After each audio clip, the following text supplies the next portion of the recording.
to criticize what we are not doing. So we're asking you now, if you have something you think we ought to be doing, speak up now. I don't want to hear about it later. People are notorious after pool players, after fishing trip, storyteller.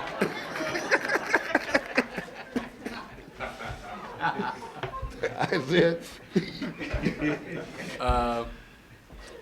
At this time, I'd like to introduce Georgella Muirhead. She's another one who's really responsible for putting this all together. Like I say, everybody has really volunteered their time and put together a lot of effort. Georgella, would you fill them in on a meeting this morning? As the mayor and Isiah has said, we've been trying to meet with all the community organizations.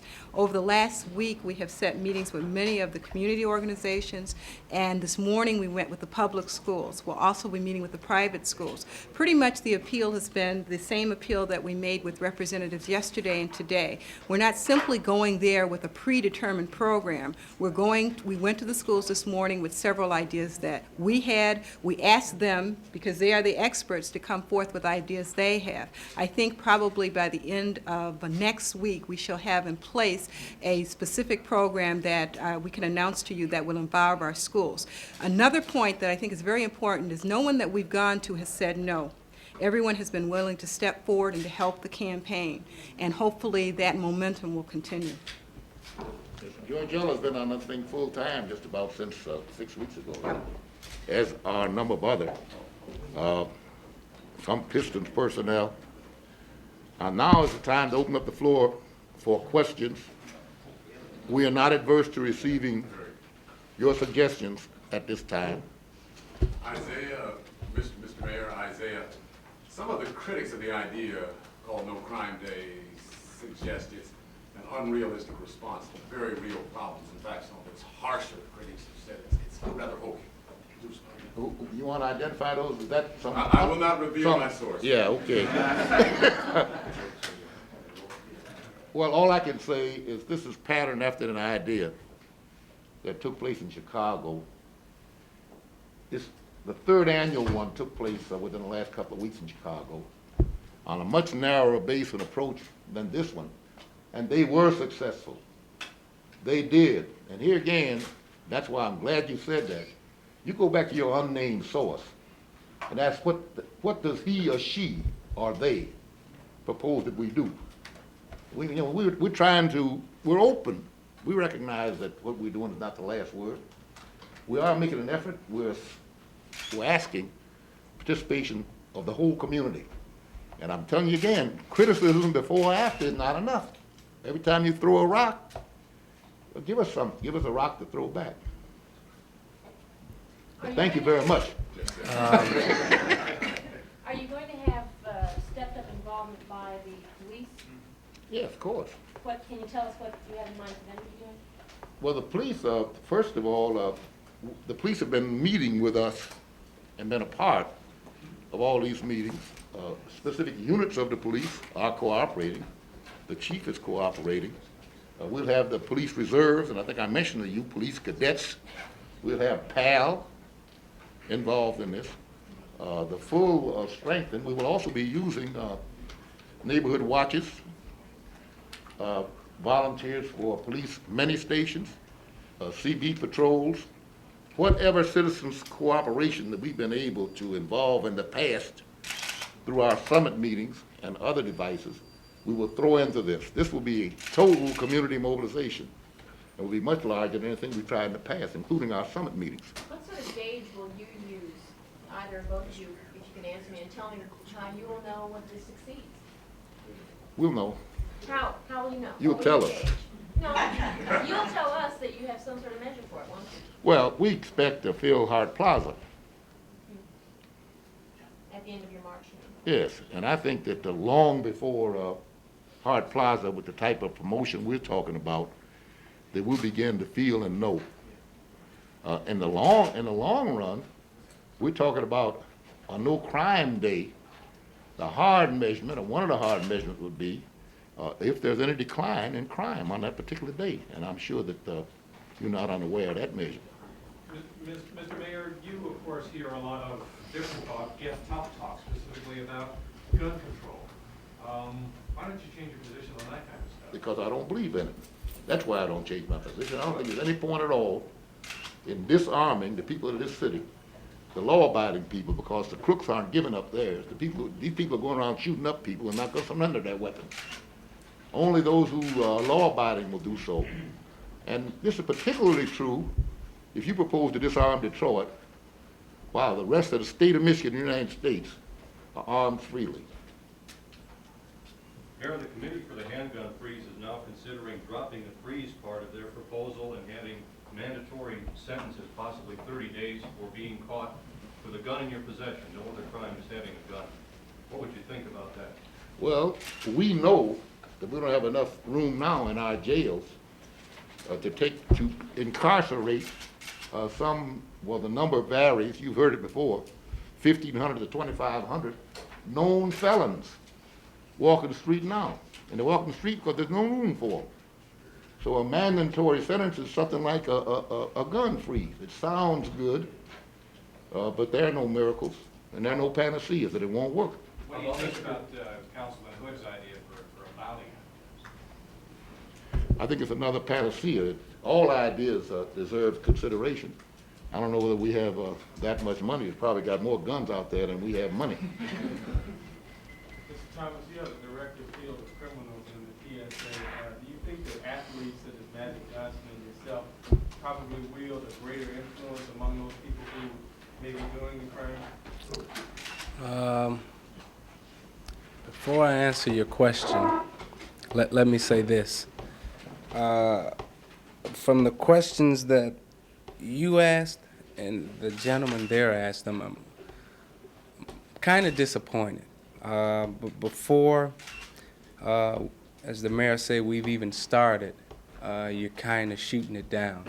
To answer your question, gentleman over there, what are we trying to do to get to the root of the problem is this. The problem is people don't have opportunities. And if the business community can get involved, we hope they will get involved and put money into the pot so we can create job opportunities, then part of the problem will be solved.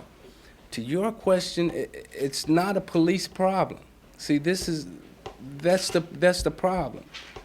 It's not the mayor's problem. It's not just the city's problem or political people's problem or the police problem. It's a community problem. And we have to get the community involved. That's how the law works. You cannot have one policeman policing 1,000. Now, with the cooperation of everybody, if I pick up the phone and say, hey, there's something going on over here, that's how the law works. So, what was your question again? You have an appeal directly to the criminal. Do you think that athletes such as yourself probably wield much more influence and influence? Some do, some don't. I don't think just because you're an athlete or you're an entertainer that you necessarily have the right to speak for people. But because we are visible and people do know us, we can reach a certain amount of people. But that doesn't necessarily mean that we're always right because we're athletes or entertainers. But we being athletes and entertainers, we're able to get your attention because you guys are the ones who are responsible for getting the word out. I'm wondering, how much money do you hope to raise through the campaign, the bank, Well, hopefully it'll be an ongoing thing. This will be something that will be happening every year. What we want to do is make the Detroit City a charity for all the business communities. Instead of giving $20,000 to such and such a charity, maybe Chrysler would donate $20,000 to the city of Detroit. And then you have Chrysler, Ford, GM, AT&T, and all these people putting together in money. There's no telling how much we can raise to put back into the community. so you haven't set a goal or any kind of thing that you'd like to reach? As much as muscular dystrophy raises with Jerry Lewis. How's that for a goal? Have you been able to convince the mayor to buy a fishing license? I think he has one. But, you know, in pursuance of the question about can athletes influence young people? Certainly they can. I think that there's no question that a person like Isiah, like Magic, like Stevie Wonder, have a great following among young people as well as older people. So what we're trying to do, what Isiah is trying to promote here, is promotion of peer pressure. And if we can mobilize and attract and get the cooperation of enough young people, and I believe that we can, then it is their pressure, other young people, that will slow down the crime that's taking place in our community. And that is the whole idea. We would like to get everybody involved, including your anonymous source. You know, let them exercise some peer pressure too. That's the way it's going to work. Mr. Mayor, can you tell us about some of the other no days that are planned in the future? No, This has to do with one no day, and that's no crime day. there's a no crack day planned, I understand, no crack week rather, and no Well, more Devil's Night. I think it's significant that no crack emerged after Isiah had the idea of no crime. And as I understand it, I've talked to the federal attorney about this. I believe it's the head of DEA. It has something to do with no crack day, which is another commentary on just how this idea is catching on. And I think, of course, it's positive. We can generate a day in which there will be no use of crack. And there are all types of similar spin-offs from the movement that Isiah is trying to initiate here. Also, no more Devil's Night, that's trying to mobilize the same sort of thing you attempted last year? Well, as you know, this has been an ongoing effort with us. This will be the third year of outstanding effort to control Devil's Night. And we wish to flow into that. But as usual, we want to approach Devil's Night on a control basis and not start talking about Devil's Night too far in advance. Last year, the campaign really was to soft pedal the information on it. I gather that'll be part of this. Well, I don't know. What we will do with Devil's Night is try and get past the 27th, which is no crime, and then come forth with an approach. Will there be other one-day efforts throughout the year besides the 27th? I don't know.